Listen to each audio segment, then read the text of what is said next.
தமிழ் அறிஞர்கள் பார்த்துட்ருக்கோம். தேப்போ மீனா சுந்தரன் இன்னைக்கு பார்க்கலாம். இவரோட இயற்பெயர் என்னன்னா மீனாட்சி சுந்தரனார். இவங்க அப்பா அம்மா பேர் தென்பட்டினம் பொன்னுசாமி, ருக்மணி அம்மையார். ஸோ அப்போ தென்பட்டினம் பொன்னுசாமியோட பையன்தான் இந்த மீனாட்சி சுந்தரனார். ஊவேசா அப்படின்னு ஒருத்தன் பார்த்தோம் முன்னாடி வீடியோவில். உத்தமதானபுரம் வேங்கட சுப்பையன் மகன் சுவாமிநாதன் சொல்லி பார்த்தோம். அதே மாதிரி தான் இவருக்கும். ஆனால் இவருக்கு இயற்பெயர் ஒன்று மாற்றி வச்ச பேர்லாம் கிடையாது. அவங்க அப்பாவே என்ன பேர் வச்சிட்டாரு, ஃபஸ்ட்டு வைக்கும்போதே மீனா சுந்தரனார் வச்சுட்டாரு. ஏன்னா மீனாட்சி சுந்தரம் மகாவித்வான் மீனா சுந்தரனார் இருக்கார் பார்த்தீங்களா, அவர் பேரில் அதாவது இவருக்கு ஒரு ஆசை இருந்திருக்கு. தமிழ் மீதும் தமிழ் அறிஞர்கள் மீதும் ரொம்ப பற்று அதிகம். அதனால தமிழ் அறிஞர்கள் பேர் யாராச்சும் வைக்கலாம் அப்படின்னு ஒரு ஆசை. அதில் முக்கியமான ஆளாக இருக்கனால மகாவித்வான் மீனா சுந்தரம் பிள்ளை பேரவே அவருக்கு வச்சுட்டாரு. தேப்போமியும் மகாவித்வான் மீனா சுந்தரம் பிள்ளையும் ஒன்று கிடையாது. மகாவித்வான் மீனா சுந்தரம் பிள்ளை பிறந்தது 1815, இவர் 1901. ஸோ ரெண்டு பேரும் வேற வேற. ஒரு தாத்தா வயசு தான் அவருக்கு. ஸோ அவர் கவிதை மேல் இருக்கிற பட்டனால தான் அவர் பேரே இவருக்கு வச்சிருக்காங்க. அப்போ அவங்க அப்பா வச்ச பேர் என்ன, மீனா சுந்தரனார். அது அப்படியே தான் கூப்பிடுறோம். அப்பா பேரையும் சேர்த்து கூப்பிட்டுக்கிறோம். தென்பட்டினம் பொன்னுசாமி மகன் மீனாட்சி சுந்தரனார் அப்படிங்கிறத ஃபுல்லாக சொல்கிறோம். அதை ஷார்ட்டாக தேப்போமி அப்படின்னு குறிப்பிடுறோம். இப்போ ஊவேசா பற்றி இங்கே சொன்னோன்னா, ஊவேசா லாஸ்ட் வீடியோவில் பார்த்துருந்தோம். ஒரு சின்ன மிஸ்டேக்ஸ், அதுக்கப்புறம் 2 பாயிண்ட் அதில் சொல்லலை. அதை இப்போ சொல்கிறேன், நோட் பண்ணிக்கோங்க. என்னன்னா குடந்தை நகர் கலைஞர் கோவே அப்படின்னு சொன்னது யாரு, பாரதியார்னு பார்த்துருந்தோம். ஆனால் சொல்லும்போது அவர் இறந்தப்ப அப்படின்னு சொல்லிட்டேன். ஸோ அவர் இறந்தப்ப கிடையாது, அவர் இருக்கும்போதே சொல்லியிருப்பார் பாரதியார்.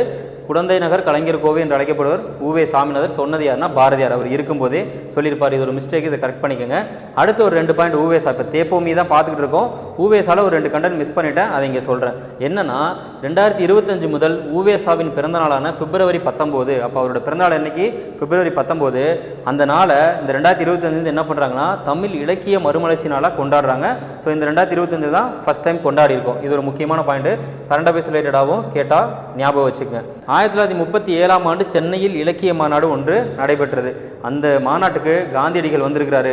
அப்போ ஊவேசா ஒரு உரையாற்றிருக்கிறாரு. அந்த உரையை கேட்டதுமே காந்தியடிகள் என்ன சொல்லியிருக்கிறாருன்னா, இந்த பெரியவரின் அடிநிலையிலிருந்து தமிழ் கற்க வேண்டும் என்னும் ஆவல் உண்டாகிறதுன்னு சொல்லியிருக்கிறார். இது ஏற்கனவே கேட்டுட்டாங்க, மறுபடியும் கேட்டாலும் போட்டுக்குங்க. ஸோ இப்போ தேப்போமி பார்ப்போம். மறுபடியும் தேப்போமியோட காலம் 1901 1980 வரைக்கும். ஸோ பேர் எப்படி வந்துச்சுங்கிறத பார்த்தாச்சு.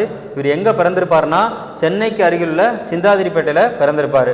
1920 பச்சையப்பன் கல்லூரியில் BA பட்டம் வாங்கியிருக்காரு. 1922 BL பட்டம், மேலும் 1923 MA வாங்கியிருக்காரு. அதுக்கப்புறமா வரலாறு, பொருளியல், அரசியல் இது எல்லாத்துலேயுமே முதுகலை பட்டம் வாங்கியிருக்கிறாரு.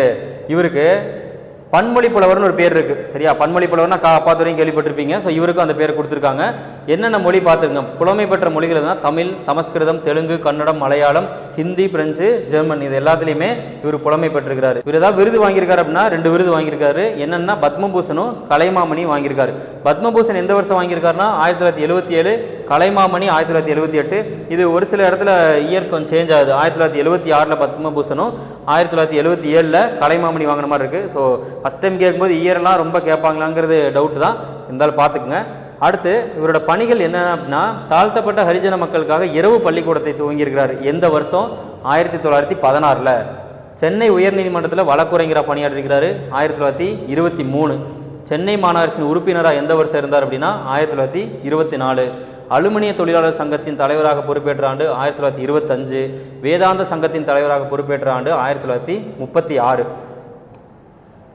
அண்ணாமலை பல்கலைக்கழகத்தில் தமிழ் துறை பேராசிரியராக பணியாற்ற ஆண்டு 1944.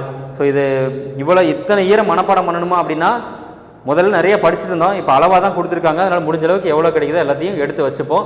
ஏன்னா கூற்றுக்காரணத்தில் கொடுத்து கூட கேட்கலாம், இயரை கொடுக்காம. ஸோ இவரோட பணிகளில் தவறாக பொருந்திய தேர்வு செய்யணும் கூட கேள்வி வரலாம். அடுத்து நாட்டு உரிமைக்காக மறியல் செய்து சிறை சென்ற ஆண்டு 1946.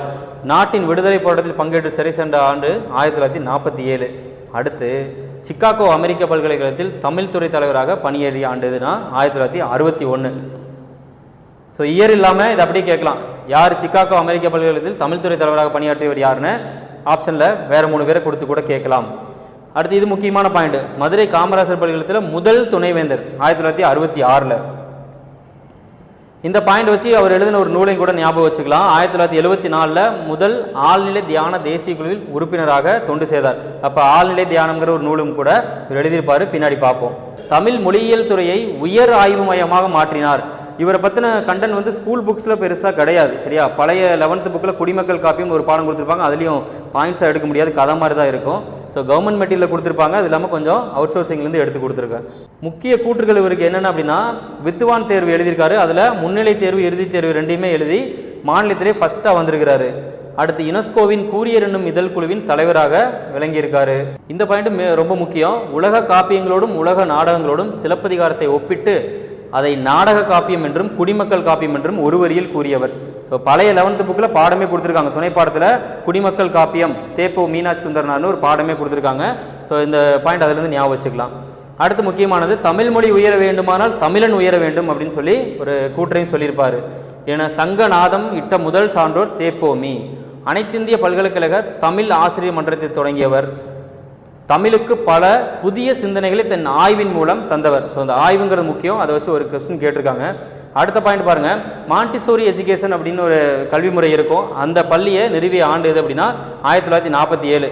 இது நிறைய ஒரு சில இடத்துல பாண்டிச்சேரின்னு கொடுத்துருப்பாங்க. ஸோ மாண்டிசோரி இதை கூகுளில் போட்டு பாருங்க, அந்த கல்வி எப்படி இருக்கும் அப்படிங்கிறது தெரியும். மாண்டிசோரி பள்ளியை நிறுவிய ஆண்டு எதுனா 1947. மாண்டிசோரிங்கிறது ஒரு எஜுகேஷன் சிஸ்டம். அது இது உங்களோட 12th புக்கில் அடையாளங்களை மீட்டவர்னு சொல்லி மயிலை சீனி வேங்கடம் ஒரு பாடம் கொடுத்துருப்பாங்க, அதில் இந்த லைன் இருக்கும், அதனால அதை எடுத்து வச்சிருக்கேன். ஒன்றும் பெருசாக இருக்காது ஸ்கூல் புக்கில்.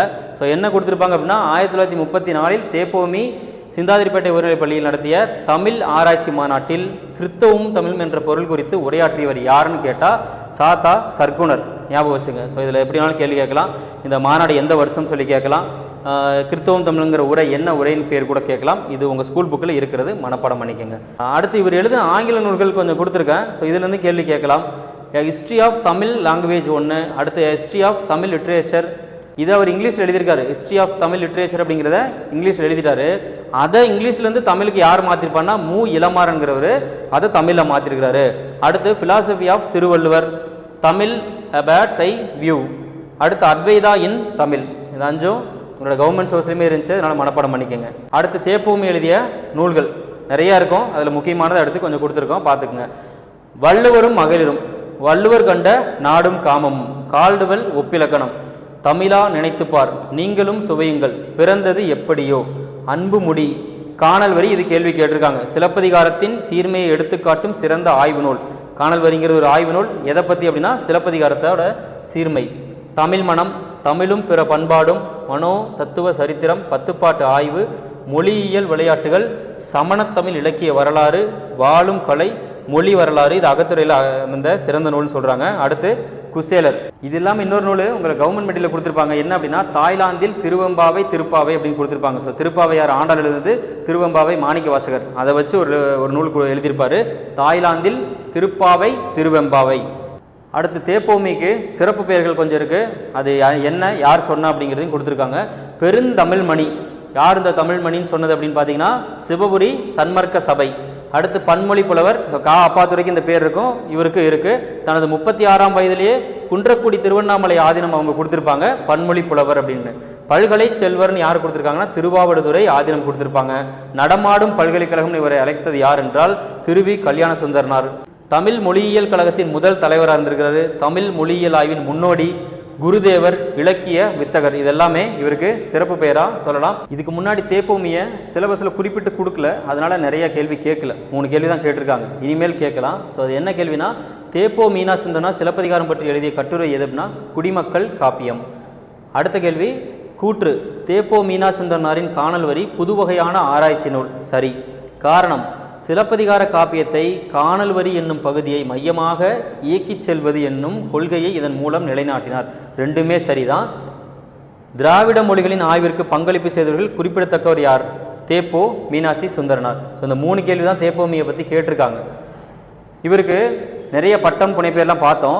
இது இல்லாமல் சிறப்புறு அறிஞர்னு சாகித்ய அகாடமி 1975 இவருக்கு ஒரு பேர் வச்சிருக்கு, ஒரு பட்டம் கொடுத்துருக்குன்னு ஒரு அவுட் சோர்ஸில் கொடுத்துருக்காங்க. என்னது? சிறப்புறு அறிஞர். உங்களுக்கு ஒரு கேள்வி, தேப்போமி ஒரு தமிழ் கடல் என்னும் நூலின் ஆசிரியர் யாருன்னு கமெண்டில் சொல்லுங்கள். ஸோ உங்களுக்கு ஒரு குழு கூட தர்றேன். இப்போ நான் கேட்டவர் யார் அப்படின்னா, இவர் நூலுக்காக சாகித்ய இடம் விருது வாங்கியிருப்பார். என்ன நூல் அப்படின்னா திருக்குறள் நீதி இலக்கியத்துக்காக சாகித்ய இடம் வாங்கினவர் தான் நம்ம தேப்போமி ஒரு தமிழ் கடல்னு நூல் ஒன்று எழுதியிருப்பார். யாருன்னு கமெண்டில் சொல்லுங்கள். தேங்க்யூ.